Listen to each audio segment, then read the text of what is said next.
12월 13일 금요일 하나님께서 저희에게 주신 말씀은 요한계시록 14장 14절부터 20절까지의 말씀입니다. 또 내가 보니 흰 구름이 있고 구름 위에 인자와 같은 이가 앉으셨는데 그 머리에는 금면류관이 있고 그 손에는 예리한 낫을 가졌더라. 또 다른 천사가 성전으로부터 나와 구름 위에 앉은 이를 향하여 큰 음성으로 외쳐 이르되 당신의 낫을 휘둘러 거두소서. 땅의 곡식이 다 익어 거둘 때가 이르렀음이니이다 하니 구름 위에 앉으신 이가 낫을 땅에 휘두름에 땅의 곡식이 거두어지는지라. 또 다른 천사가 하늘에 있는 성전에서 나오는데 역시 예리한 낫을 가졌더라. 또 불을 다스리는 다른 천사가 제단으로부터 나와 예리한 낫을 가진 자를 향하여 큰 음성으로 불러 이르되 내 예리한 낫을 휘둘러 땅의 포도송이를 거두라. 그 포도가 익었느니라 하더라. 천사가 낫을 땅에 휘둘러 땅의 포도를 거두어 하나님의 진노의 큰 포도주 틀에 던짐에 성 밖에서 그 틀이 밟히니 틀에서 피가 나서 말굴레에까지 닿았고 1600 스타디온에 퍼졌더라. 아멘. 오늘 본문은 14장 하반절 말씀입니다. 상반절에서 예수 그리스도이신 어린 양이 환상 가운데 등장하고 그 주위를 둘러싼 14만 4천 명의 사람들이 새 노래로 어린 양을 찬양하는 모습을 함께 보았습니다. 그 14만 4천 명은 어린 양의 이름과 그 아버지의 이름이 새겨진 자들인데 즉 구원받은 자들을 의미합니다. 그들은 여자와 더불어 더럽히지 아니하고 순결한 자, 곧 우상을 숭배하지 않고 온전히 하나님만 따른 사람이고 어린 양이신 예수 그리스도께서 인도하시는 곳은 어디든지 따라간 그런 사람들이었습니다. 그들은 예수 그리스도의 보혈로 온전히 구원받은 자들로 하나님과 예수 그리스도에게 속한 자들입니다. 그 입에는 거짓말이 없고 흠없는 자들, 곧 순결하고 진실한 하나님의 백성들을 의미했습니다. 이런 14만 4천 명의 찬양에 이어서 세 천사의 환상을 요한이 보게 되는데요. 이 천사들은 차례로 날아가면서 큰 소리로 외쳤습니다. 첫 번째 천사는 하나님을 두려워하고 경배하라 하는 메시지를 선포했고요. 둘째 천사는 큰 성 바벨론이 무너지리라 라는 예언의 내용을 이야기를 했습니다. 이는 심판 때에 세상을 장악하고 다스리는 사단의 세력이 강해 보이지만 결국에 그 모든 것들은 무너질 것이다 라는 예언의 내용입니다. 셋째 천사는 짐승을 경배하고 그의 표를 받은 자에게 불과 유황의 심판이 임하리라는 경고의 메시지를 들려줍니다. 짐승의 표를 받지 말라고 하는 그런 경고의 메시지도 되는 거죠. 그리고 이어서 요한은 성도들을 향해 핍박과 박해, 유혹 가운데서도 끝까지 하나님의 계명들과 예수님에 대한 믿음을 지키는 사람들, 그 사람들이 구원에 이를 것이다 라고 말하면서 성도의 인내를 끝까지 감당해내라 라고 권면하고 있습니다. 그렇게 인내하는 사람들, 끝까지 믿음을 지킨 사람들, 즉 주님 안에서 죽는 사람들, 순교하는 사람들은 복이 있는 사람이다 라고 말하면서 결국 그 모든 것이 끝날 것 같지만 그 모든 수고가 언젠간 그치고 안식할 것이다 라는 사실을 분명히 선언하고 있습니다. 네, 이 내용들에 이어서 14장 하반절이 나오는데요. 그 내용을 함께 나누도록 하겠습니다. 이 14장 하반절에는 두 번의 추수 환상에 대한 내용이 나오는데 곡식 추수에 대한 내용과 포도 추수에 대한 내용입니다. 이 두 환상이 다르게 묘사되어 있긴 하지만 이것이 같은 의미를 가지느냐 다른 의미를 가지느냐에 대한 의견이 분분한데요. 근데 여기서 제가 설명할 때는 같은 의미의 내용을 반복적으로 드러내는 것이다 라는 걸 전제하고 이 말씀을 드리도록 하겠습니다. 왜냐하면 이 환상이 구약에 나오는 요엘서에 나오는 심판의 예언과 연결해서 볼 수 있는데요. 3장 13절에 보면은 너희는 낫을 쓰라 곡식이 익었도다. 와서 밟을지어다 포도주 틀이 가득 차고 포도주 독이 넘치니 그들의 악이 크미로다 라고 되어 있습니다. 이건 이제 하나님의 심판에 대한 내용을 묘사하고 있는데 같은 내용이죠. 그 곡식의 추수에 대한 내용과 추수에 대한 내용이 다르게 표현되어 있지만 사실 같은 심판의 내용을 다르게 반복해서 표현한 겁니다. 마찬가지로 오늘 본문의 그 환상도 곡식 추수와 포도 추수가 둘 다 표현되어 있지만 같은 심판의 의미다라고 그렇게 볼 수가 있겠습니다.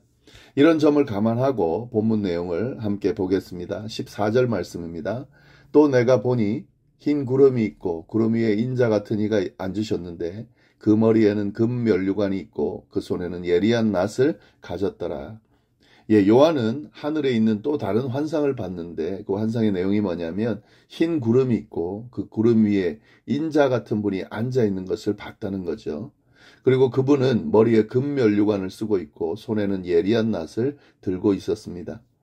여기서 인자 같은 이는 예수님을 가리키는 거죠. 다니엘 7장 13절에 보면 하늘 구름을 타고 오는 인자 같은 이에 대해서 예언이 되어 있는데 그 예언과 연결해 본다면 이건 예수님을 가리키는 거죠. 또한 머리에 금면류관을 쓰고 있다. 이건 당연히 예수님을 가리키는 겁니다. 이 예수님께서 금면류관을 쓰시고 구름을 타고 재림하는 모습과 연결해서 볼 수 있습니다. 그 환상을 요한이 본 거죠. 근데 여기서 예수님께서 예리한 낫을 손에 들고 있다고 되어 있습니다. 이 낫은 추수와 연결되는 거죠.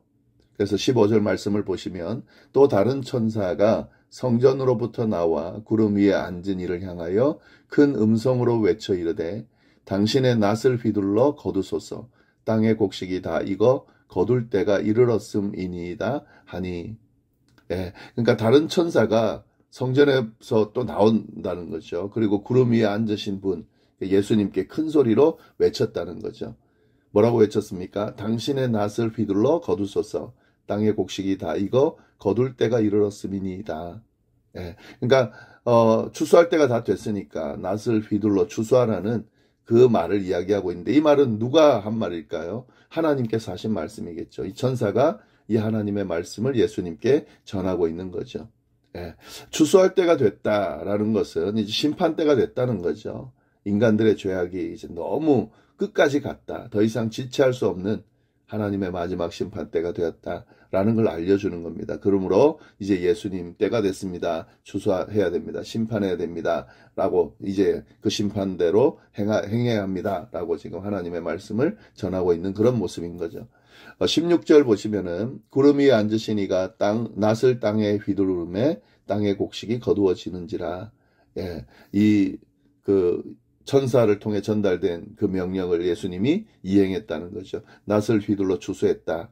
그러니까 예수님이 마지막 심판을 행했다라고 지금 이야기를 하는 겁니다. 그리고 17절 보면 이제 다른 천사가 나오죠. 또 다른 천사가 하늘에 있는 성전에서 나오는데 역시 예리한 낫을 가졌더라. 하늘에 있는 성전에서 천사가 나왔는데 그 천사도 예리한 낫을 가지고 있더라는 거죠. 예수님이 가지고 있던 것과 같은 모습으로 천사도 예리한 낫을 가지고 있더라는 거죠.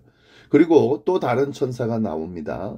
그래서 이 낫을 가지고 있는 천사에게 명령합니다. 18절 또 불을 다스리는 다른 천사가 제단으로부터 나와 예리한 낫 가진 자를 향하여 큰 음성으로 불러 이르되 내 예리한 낫을 휘둘러 땅에 포도송이를 거두라. 그 포도가 익었느니라 하더라. 앞에서 언급된 그 곡식 추수와 비슷한 패턴으로 포도 추수가 언급되고 있습니다. 근데 낫을 든 것이 예수님이 아니고 천사고 천사를 통해 추수가 진행된다. 이게 이제 다른 점입니다. 그래서 두 환상을 다른 의미로 보는 경우가 의견이 있는 것이 이렇게 낫을 든 존재가 다르기 때문에 다른 어떤 심판의 의미가 아니냐라고 그렇게 보기도 하는데요. 어찌됐든 이 마지막 심판 때 이루어지는 심판의 내용이라는 것은 같은 맥락이고 모든 심판을 주도하는 분은 예수님이죠.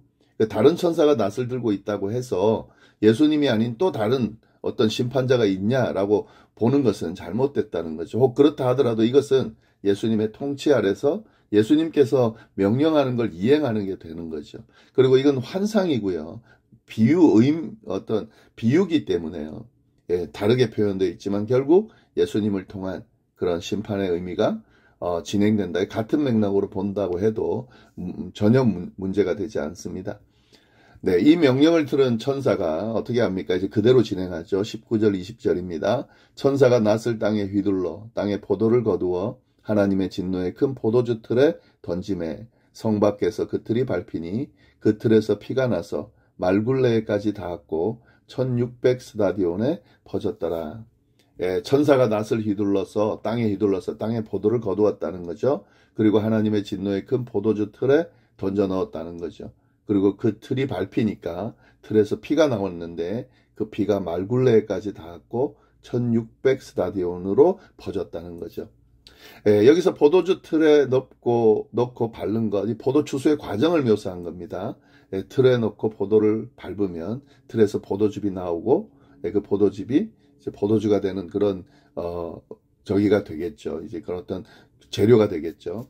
네. 근데 이제 이거는 우리는 이제 포도 추수 과정을 잘 모르니까 좀 낯설긴 한데 이 요한계시록을 읽는 사람들에게는 이 포도 추수 과정이 아주 익숙했을 겁니다. 이렇게만 묘사해놔도 어떤 일이 일어나는지 바로 이해가 됐을 겁니다. 여기서 포도주 틀에 들어간 자들은 죄인들을 의미하는 거죠. 예, 성 밖에서 그 틀이 밟혔다라고 되어 있기 때문에 예, 이건 이제 하나님의 백성들이 아닌 그 죄인들을 의미하는 겁니다. 그 죄인들을 틀에 넣고 밟는다. 이건 심판의 과정을 묘사하는 거죠. 이런 심판의 과정을 통해서 죄인들의 피가 엄청나게 흘러내렸다라고 묘사하고 있습니다. 예, 여기서 보면은 그 피가 얼마나 많은지 묘사가 되어 있는 거예요. 말굴레까지 닿았다는 건 말 가슴까지 피가 찼다는 걸 의미하는 겁니다. 그 엄청나게 많은 양이 찬 거죠. 그리고 이런 말 가슴까지 높이에 그 피가 어디까지 흘렀다는 거예요? 1600 스타디온까지 퍼졌다는 거죠. 예, 1600 스타디온은 오늘날로 환산하면 약 300km 되는 거리입니다. 이 거리를 가득 채웠다는 거죠. 피가. 여기서 이 거리를 문자적으로 보면 이스라엘 북쪽 끝에서 남쪽 끝까지의 거리로 그렇게 볼 수가 있는데요. 그런데 이 숫자는 그런 문자적으로 봐서 되는 게 아니라요. 이 완전수들을 조합해 놓은 숫자입니다. 1600이. 그래서 이건 뭐냐면 악인들에 대한 완전한 심판이 이루어진다라고 하는 것을 묘사해 놓고 있는 거죠. 이런 죄인들의 심판으로 인해서 피가 말 가슴까지 올 정도의 엄청난 강을 이루어 이렇게 길게 퍼질 것이다. 이것은 수많은 죄인들이 심판을 받을 거고 이것이 완전한 심판으로 이제 이루어질 거다라고 하는 것을 드러내는 그런 환상의 내용이라고 볼 수 있겠습니다. 우리는 이 말씀을 통해서요, 예수님께서 재림하실 마지막 날의 심판의 어떤 모습인지를 우리가 보게 됩니다. 어제 본문 14장 상반절에는 예수님께서 그 심판하러 오시는 그 심판이 믿는 자들에게는, 하나님의 백성들에게는 그게 구원의 날이 되겠죠.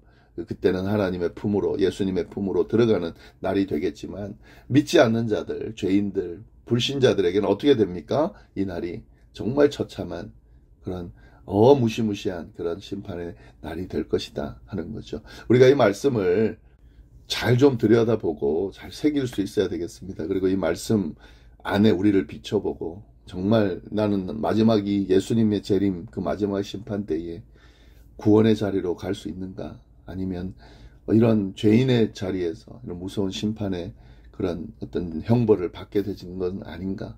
늘 추스르면서 우리는 지금 구원받은 백성이죠. 이 믿음을 잃어버리지 않도록 점검하고 붙드는 그런 성도의 인내가 우리에게 있어야 되겠습니다.